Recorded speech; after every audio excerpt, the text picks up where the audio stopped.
Hi guys, welcome to Sindhu vlogs. ఈరోజు మా ఇంట్లో స్పెషల్ వెజ్ చికెన్ అండి. ఇది వెజిటేరియన్స్ ఎవరన్నా ఉంటే ఒకసారి ట్రై చేయండి. ఎప్పుడు రొటీన్గా పన్నీర్ అయిపోతే ఇది మీకు నచ్చుతుంది.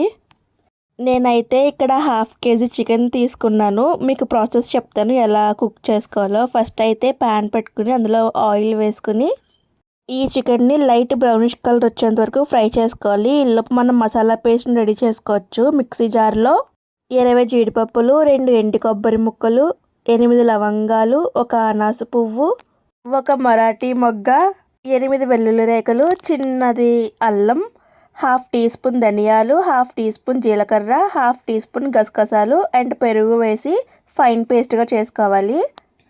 ఫ్రై చేసుకున్న సోయాని ప్లేట్లో పక్కన పెట్టుకోవాలి. అదే ప్యాన్లో మరి కొంచెం ఆయిల్ వేసి బిర్యానీ ఆకులు 2, దాల్చిన చెక్క, 4 లవంగాలు, 1 యాలక్కాయ, పెద్ద సైజు 3 ఆనియన్స్ సన్నగా కట్ చేసుకుని 3 పచ్చిమిర్చి వేసి బాగా ఫ్రై చేసుకోవాలి. ఉల్లిపాయలు బాగా మగ్గాక చిన్నగా కట్ చేసుకున్న 3 టమాటాలు కూడా వేసుకుని బాగా ఫ్రై చేసుకోవాలి.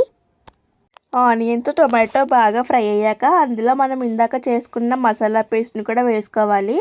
తర్వాత 1/2 టీ స్పూన్ పసుపు, 2 స్పూన్ల కారం, టేస్ట్కి తగినంత సాల్ట్ వేసుకుని బాగా ఫ్రై చేసుకోవాలి. మసాలాలోంచి పచ్చివాసన పోయేంత వరకు. ఆయిల్ పైకి తేలాక ఇందాక ఫ్రై చేసుకున్న సోయా వెజ్ చికెన్ కూడా వేసుకోవాలి.